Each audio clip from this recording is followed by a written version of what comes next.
This is Dr. Cynthia Parker in her teaching on the book of Deuteronomy. This is session number 8, Deuteronomy 16, Feasts.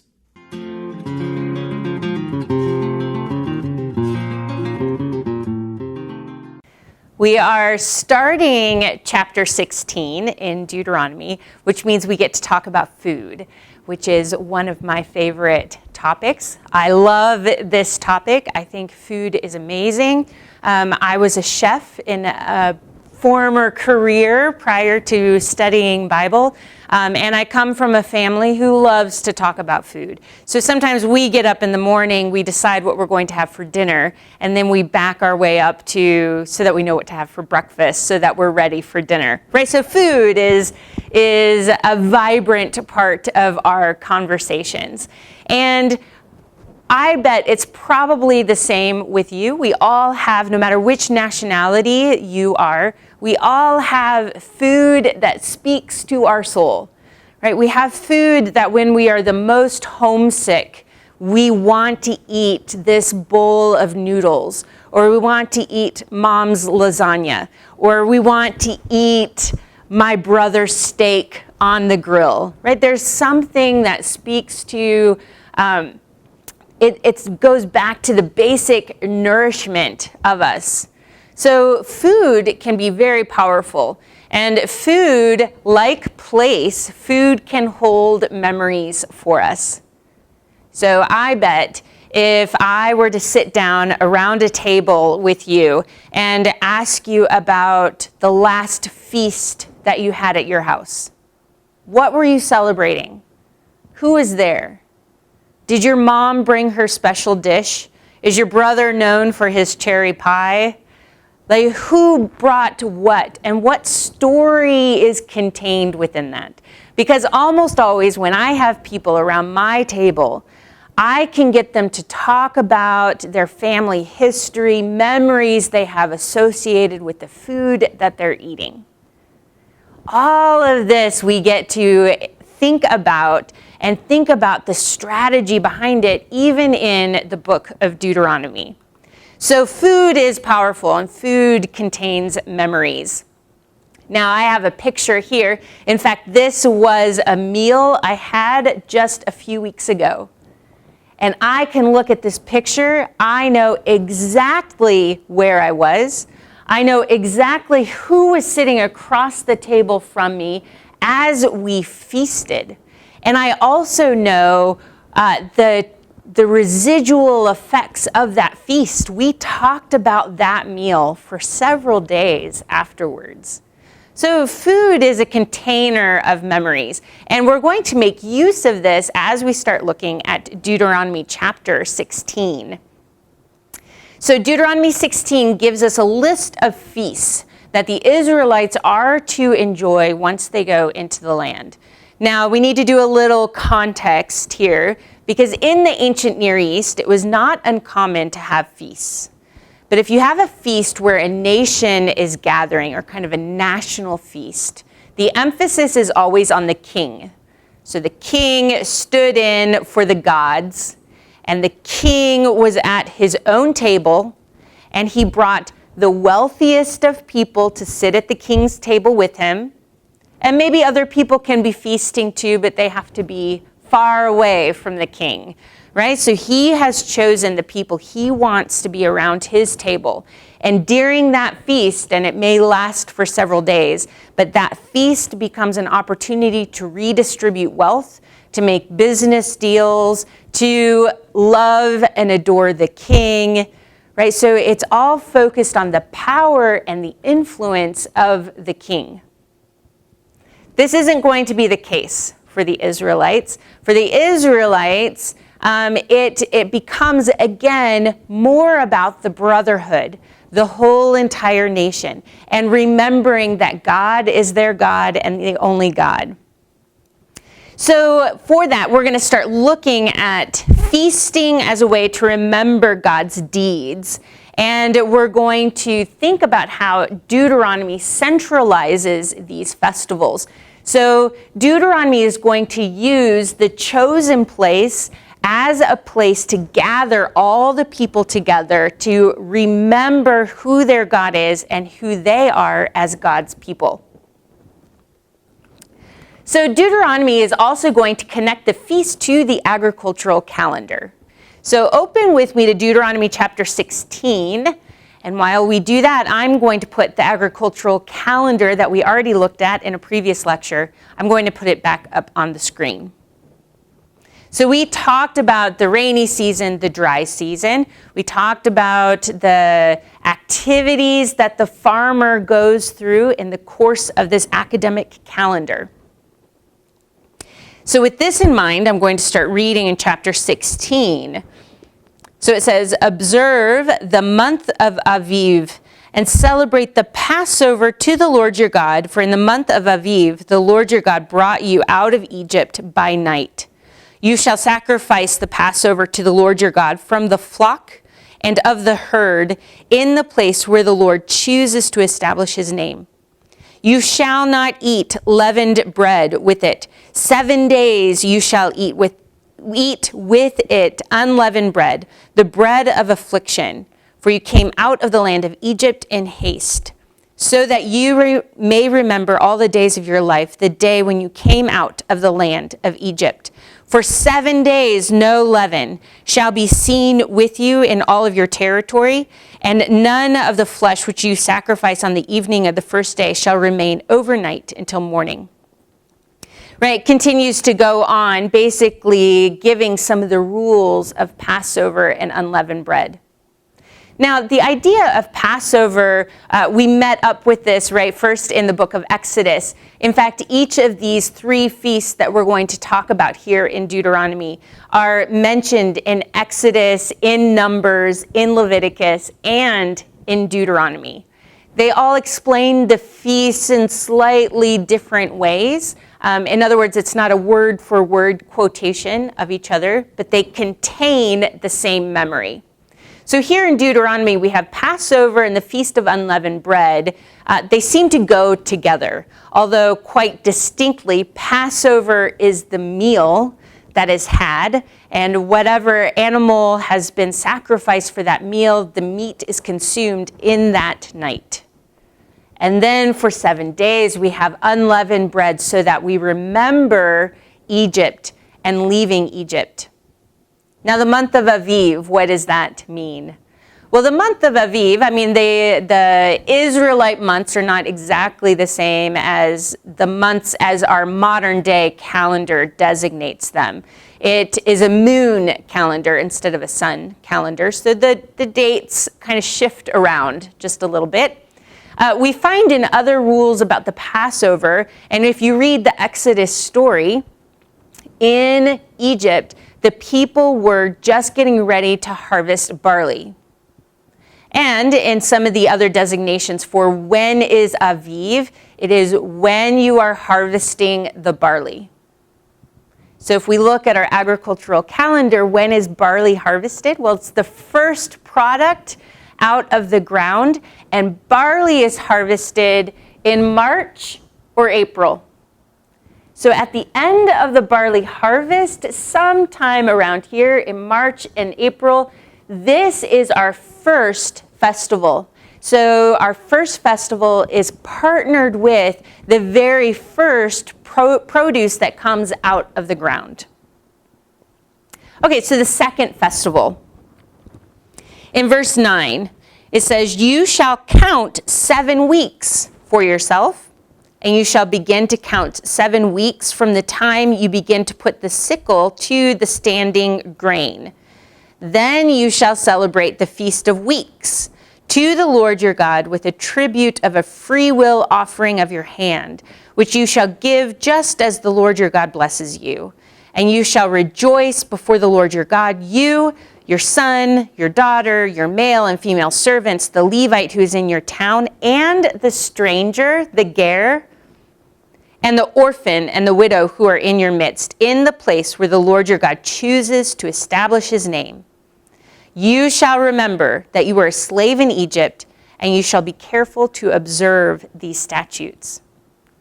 So after you celebrate Passover and the Feast of Weeks, you have 7 weeks to count, and that gets you roughly to the area of May, the time period of May, which means right towards the end of the wheat harvest, you are celebrating the Feast of Weeks. And in Deuteronomy, this is a purely agricultural festival. You have now harvested all of your standing grains, all your cereal crops. You will now have other activities in the field to tend to the summer fruits, but all of the grain has been harvested. And notice in the Feast of Weeks, it talks about who is invited to come. Everyone. And everyone goes to the chosen place, the place where God has chosen to put his name. That is where they gather together as a community to remember God redeemed them out of the house of slavery so that they can now be harvesting from their own land. There's a third festival.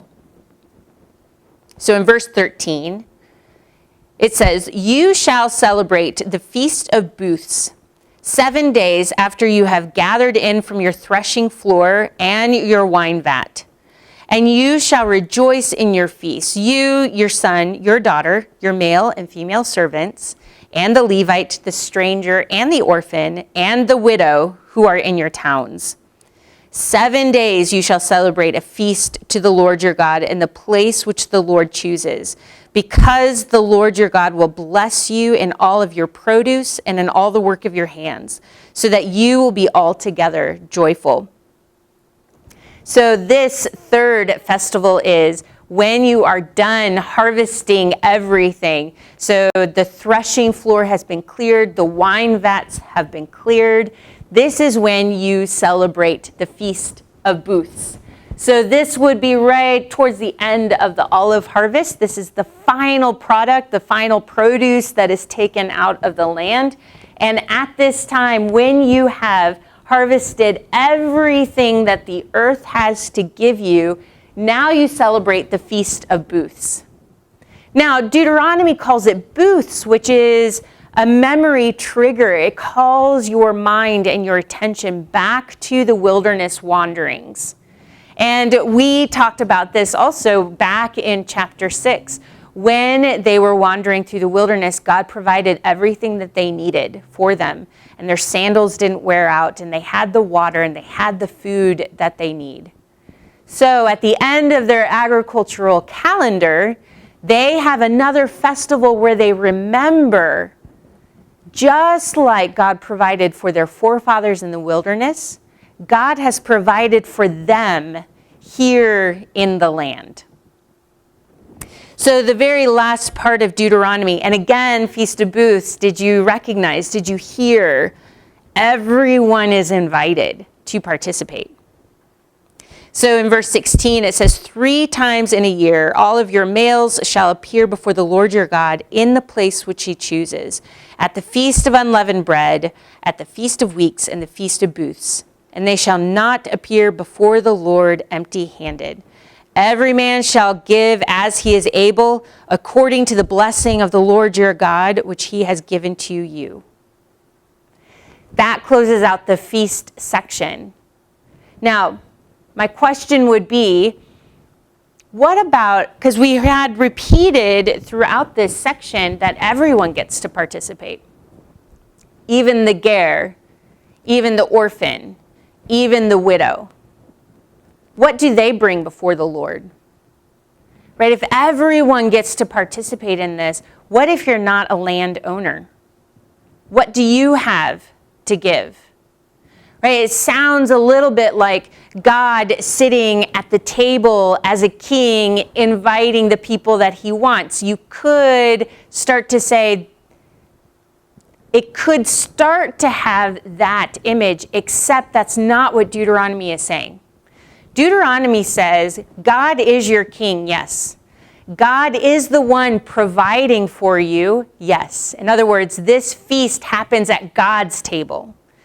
God is inviting people, but everyone is welcome to come, not just the landowners. Okay, so let's think just for a moment how this agricultural year, oh, I should say this actually before we jump into another part of Deuteronomy. If you notice what the people are celebrating as they go through the year, every agricultural year, they are celebrating that God and Pharaoh went head to head and God won. And God pulled his people out of an oppressive society.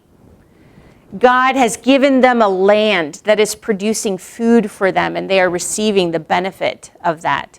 God has provided through the course of the year out of the land everything they need to survive for the year. Just as God provided for the forefathers, so he has provided for them this year. So in the course of every single year, the Israelites have recounted the story of who they are and of their exodus out of oppression into a land where God has given them his Torah, his laws, so that they can flourish in the land. Not only that, but the land itself becomes a memory trigger.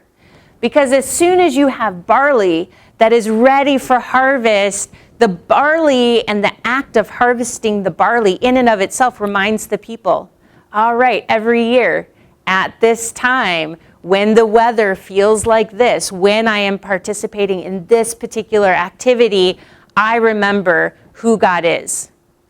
Every year when I finish wheat, this is what I remember.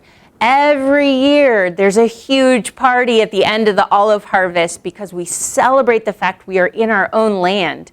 And it is God who gave us all of this produce. So the land itself helps to remind the people. So again, it creates a problem for people who don't own land. What do the poor do? Are they left out of these festivals? Do they not get to participate? Does the land not help them remember? This is when it's interesting if we start to partner this idea of festivals connected to calendar and the memories associated with the festivals. And if we look at what might seem to be random agricultural laws. So if we were to read Deuteronomy 24, in fact, turn with me to Deuteronomy chapter 24, 19 through 21.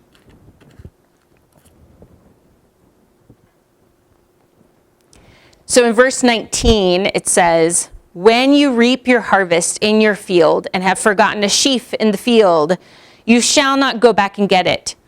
It shall be for the alien, the orphan, the widow, in order that the Lord your God may bless you in the work of your hands.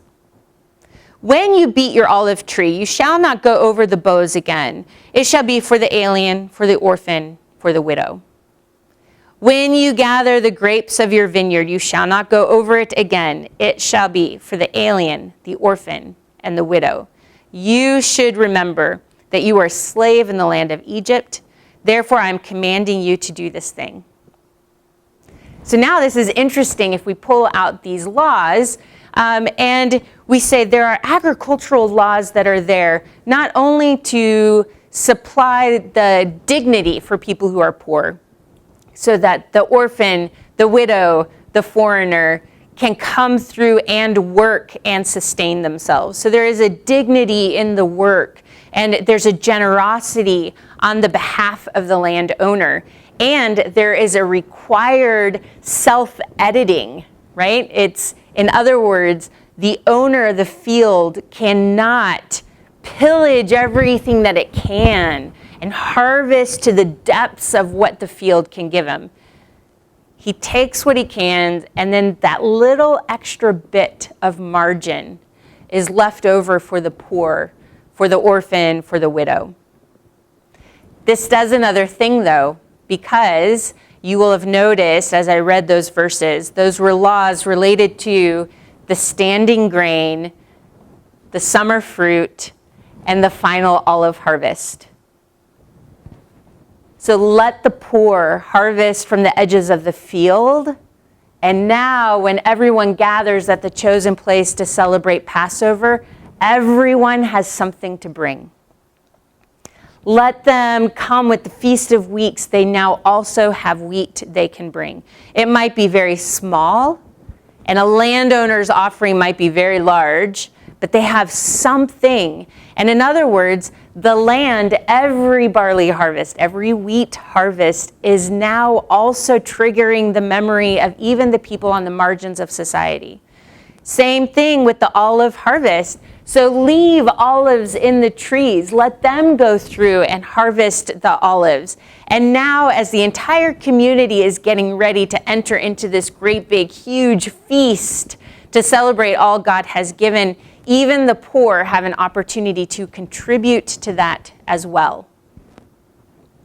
Now, a few concluding thoughts as we look at Deuteronomy 16 and we think about feasting and identity and storytelling that Deuteronomy is telling the people to do. The people get to benefit from the harvest only because God is the one who redeemed them out of Egypt. We saw again, everyone gets to participate. Male, female, slave, landowner, the Levites who don't have land, a land inheritance of themselves. Everyone gets to come. And we see that God is the one who sits at the head of the table, providing in abundance for everyone. And God calls his people to act in such a way that everyone gets to gather with him at the same table. This is also quite interesting when we think of the fact that Deuteronomy centralizes all of these festivals. So everyone goes to the chosen place to have these festivals. Because one more thing it does is, in that idea that there are cities scattered all over, that there are people on the coastal plain, that there are people, farmers up in the hill country, that there are people down in the south. Everyone's receiving different amounts of rain. They all have different types of context for daily life. And yet everyone leaves their cities and villages behind in order to go and remember they are one people group who shared the same story of who their God is. It also forces people out of the context that gives them their identity, right? Oftentimes the places where we live give us the identity with other people who are around us. We are known by our community. So the wealthy landowners, the not so successful landowners, the orphan who is growing up. And yet when everyone leaves their cities, their villages, and goes to the chosen place, they are all equal before God. And so again, they're leaving behind stereotypes, how other people have judged them, to have an opportunity to say, I belong to this story. This God is also my God. And my God has provided a way for me to come and to feast and to celebrate with him. And then every single year, the people rehearse their story before God. They come to his table. They eat from his table, recognizing that it is his provision for them. We will next, in the next lecture, go into the rest of chapter 16, chapter 17 and 18, to talk about the leadership for the Israelites.